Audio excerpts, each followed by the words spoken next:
I want to say two things before I get into the main talk.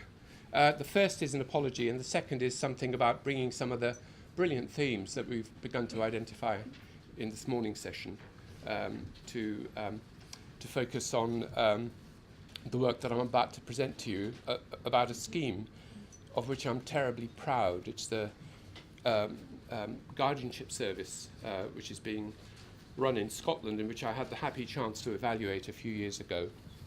So I want to talk about that. But my apology is this. I realised last night when I was looking through this presentation that, oh my God, I've only got 20 minutes. And I thought I'd better speak with brevity in that case. And I realised that I'd actually put together a presentation which is very short, which it doesn't really do justice to some of the details which are contained in the paper that you have in your packs. It's based on the paper that is there.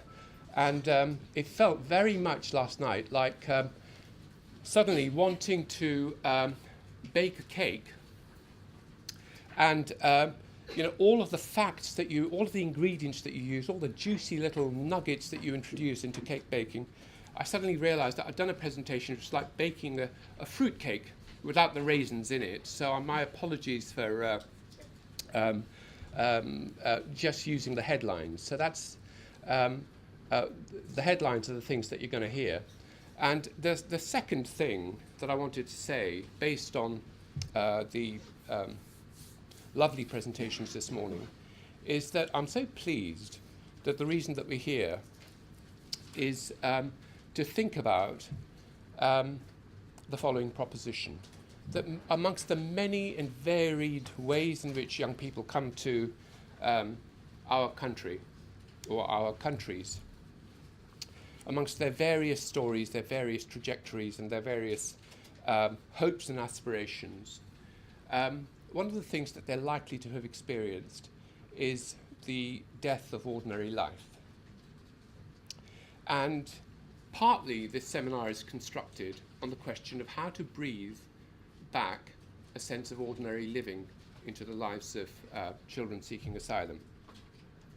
And it's that sense of breathing life back that I want to really focus on in the next few minutes in reference to the project that I mentioned. And I'm going to do it by answering or attempting to address, really, rather than answer, two questions. One is around what we mean by the notion of movement, and the other is what we mean by the notion of protection, both of which have curiously wide and labile meanings when it comes to considering the lives and trajectories of these children. And I would encourage you to look at the written paper rather than just the headlines that I'm going to talk about now, but here they go in any case. My first proposition is that when we're talking about movement in the lives of unaccompanied children, we're talking about it in a three-dimensional way. And in this slide, I'm just going to talk you through the three dimensions that I referred to in the paper. The first dimension, of course, which we're very used to and talk about fairly regularly, is the geographical movements that they make. That is, the changes that they go through in terms of leaving a country of origin, moving through a transit country, coming to a country of asylum, and then looking to find a country of lifelong settlement. So there's capacious amounts written about the physical movement of children. And I know that amongst us are writers who've considered the two other fundamental dimensions of movement. One is, and Elaine is a brilliant exponent of this, of course, in her own work, and I want to make particular reference to an article that she's just published with colleagues on time and the ways in which young people manage aspects of time whilst claiming asylum, which is a brilliant paper. It's really worth reading. Those two components, apart from the geographical changes, are that time passes as they move. And of course, one of the things that we know, but actually don't grapple with incredibly well, I think, is that they also change in terms of their maturational and psychological transitions that they need to make during the space and time movements that they are undertaking.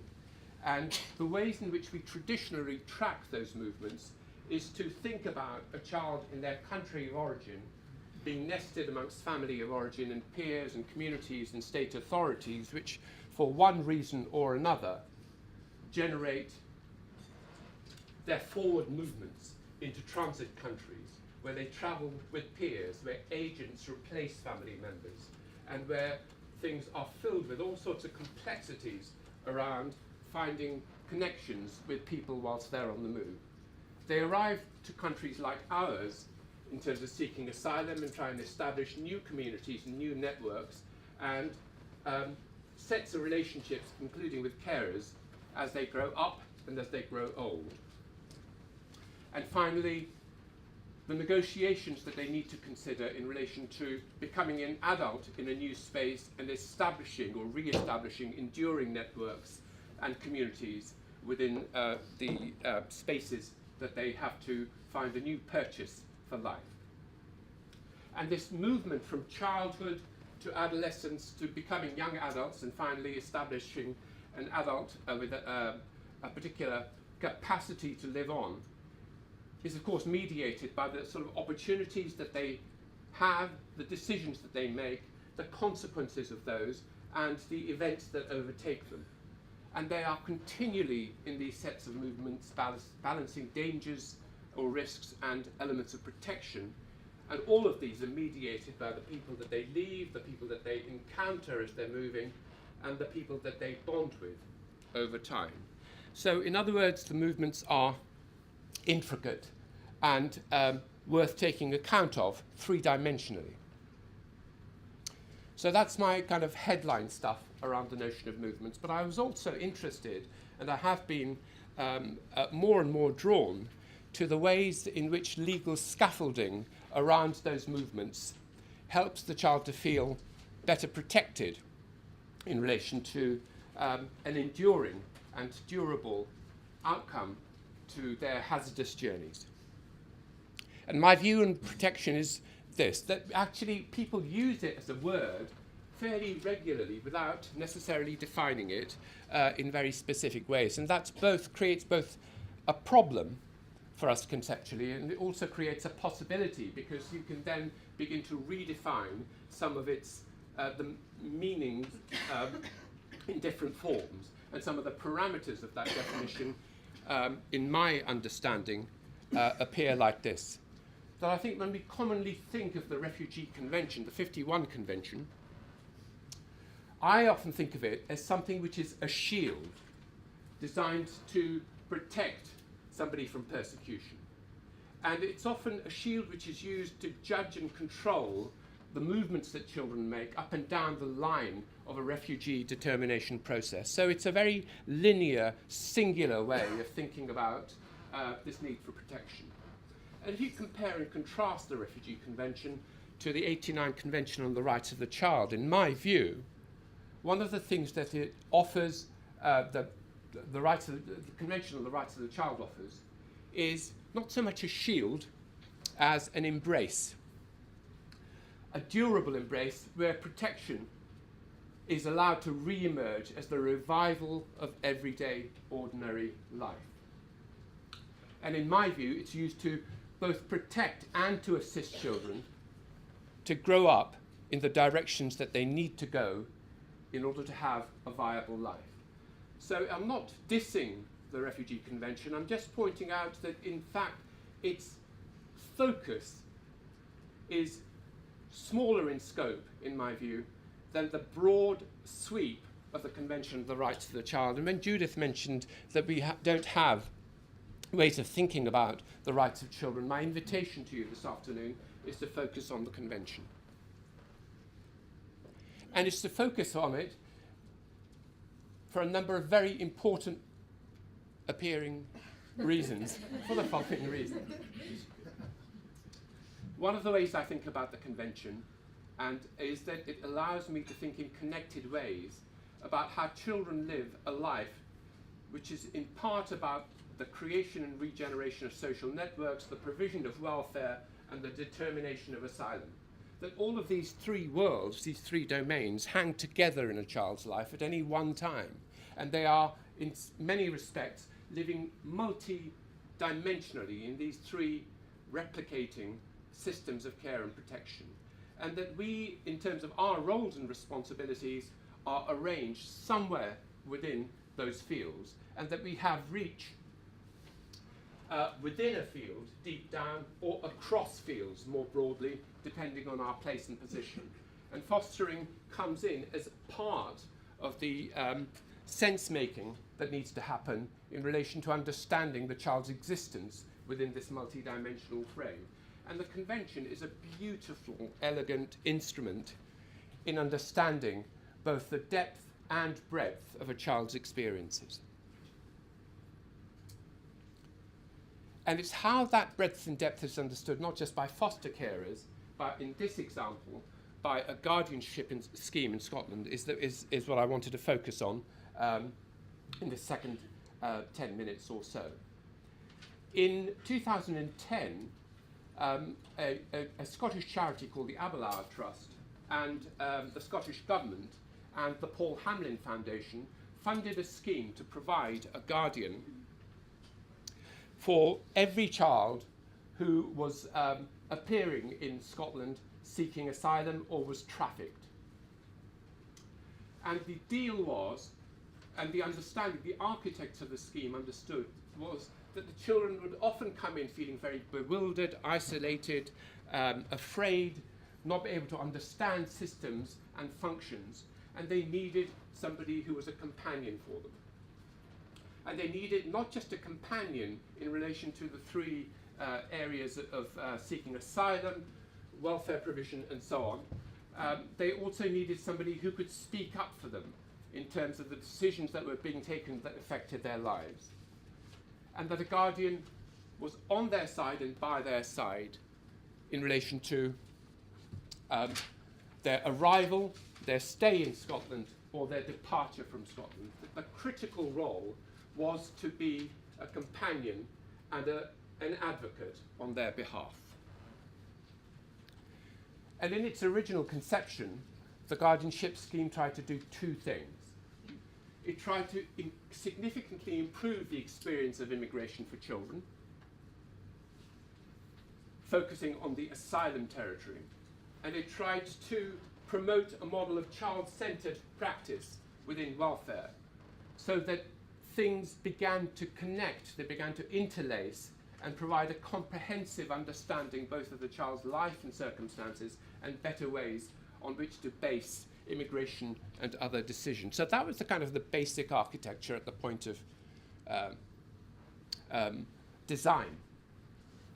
Oh. Sorry. And what happened was this, a very interesting thing happened, which was not expected at the time of the original design.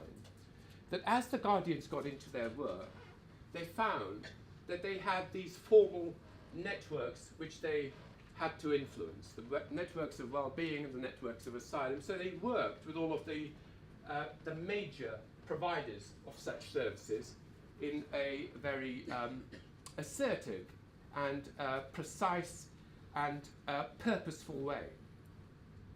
But as time went by, one of the things that they understood was that no matter how well they were working with any of these networks, the children continued to feel a sense of isolation and loneliness. And through a kind of process of organic growth and understanding, really, they decided also to develop and focus on the third element which the children said they wanted, which was around the growth of social networks, including the development of friendships, and doing particular activities which helped the young people both understand Scotland and to find their place within it. So it was a kind of a cultural orientation element to the growth of this development. And so the reason I'm presenting this, if we go back, sorry, if I just go back one more. The reason I'm presenting this in this way is that we tend, when we talk about the work that we do, to dwell in our work in relation to one element of these three dimensions. But actually, because children have this multidimensionality and we need to grasp it within the scope of the CRC, this is the model that I think is relevant and applicable not just to a guardianship service, but to many of the services, including the provision of capacious, understanding foster carers who would want to travel with the child within domains and across domains in order to make sense. And the consequence for children of providing that sort of, I don't like the word holistic, I think it's a bit hippie. But the consequence of this multidimensional way of thinking is that when we are faced with children who we categorize and label, and here are some of the ones which we're most familiar with: asylum seeker, refugee, age disputed, bogus victim, trafficked, foreign, unaccompanied, and so on. These kind of administrative categorizations, or these social categorizations that we're dealing with, are not enough in themselves, that we have to think outside the black and white categorization in order to come to some understanding of children's lives in colour. And one of the most impressive things about the three young people who spoke this morning for me is their capacity both to bear witness to who they are and where they are located and where they have belonged, but also to try and understand what their hopes and ambitions are in relation to a colourful life, a life that is allowed to come back once the multidimensionality is understood. You won't be able to see this at the back, but this guy in the service wanted to be a businessman. He was an accountant. He wanted to be a footballer, a chef, a basketball player. He wanted simply to be the president of his country again. She wanted to be a midwife, a nurse in this instance. And he wanted lots of money, which wasn't monopoly money. Those capacities for them to re-engineer their stories with hope, talent, and ambition is part of the deal that we take responsibility for. It isn't just about the technical, it isn't just about the mechanical resolutions, it's about the organic growth of living. And within that organic growth, you see many different elements. The growth of dignity, a sense of belonging. Sheep.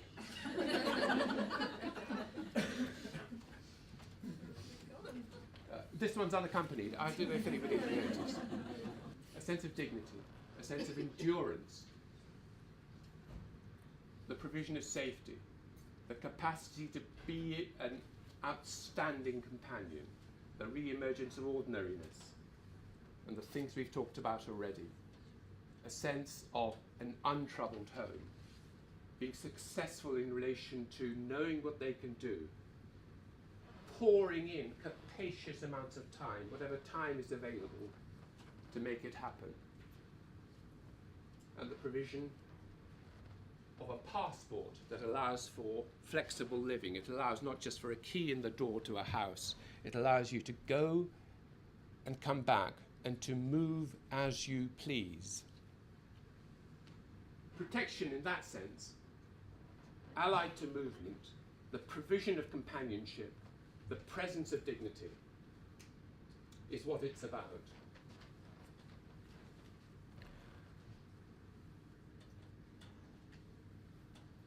And I reckon through the guardianship service there are lots of different things that we can dwell on in terms of their meaning for what a multidimensional practice looks like.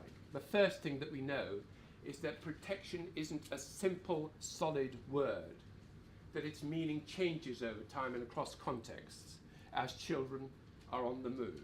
So protection will have had a variety of meanings for them, which need to be understood and delivered on as they progress towards the provision of a passport. And protection isn't a single event, it isn't a moment in time. It's always aimed, in my view, as the CRC does, at longer term, durable outcomes for children as they grow into adulthood. It's never an accident protection. It's always a solid, purposeful co-construction. And it's hardly ever atomized. It's rarely a heroic lone endeavor by you as a lawyer or as a social worker or as a foster carer. It's always a co-construction with making alliances with other people who matter to the child and to whom the child matters. And what we have within the CRC, in my view, is that the CRC provides the scaffolding for within which ordinary life organically can grow back. It's the frame within which this sort of growth is seen as being visible and necessary for all children everywhere. And organically, they're committing themselves to growing up in safe environments, and that's the scaffolding to refer back to. And just a quote finally from the article that's presented to you. What I said was that even in temporary places, children can be protected in an embracing way, that is the way of the CRC. So long as the CRC and national policies and local practices interlock. And the point I'm making is that the CRC as the main framework also needs to have its manifestations, as it does in Scotland with the Getting It Right for Every Child policies, that those policies are grown within that frame, and the practices are funded which fit local policies and the frame of the CRC. And you also get really good, decent people, capable people, people who are intellectually and emotionally thorough, who work as guardians, doing it so that these things can interconnect, so that children can find a way. And it's those interconnections across the domains of asylum and welfare and the growth of social networks that does this remarkable thing. It provides clarity, continuity, and coherence in the lives of unaccompanied children. Companionship for them, clarity, continuity, coherence. That's what it does. That's what we should do. Thanks.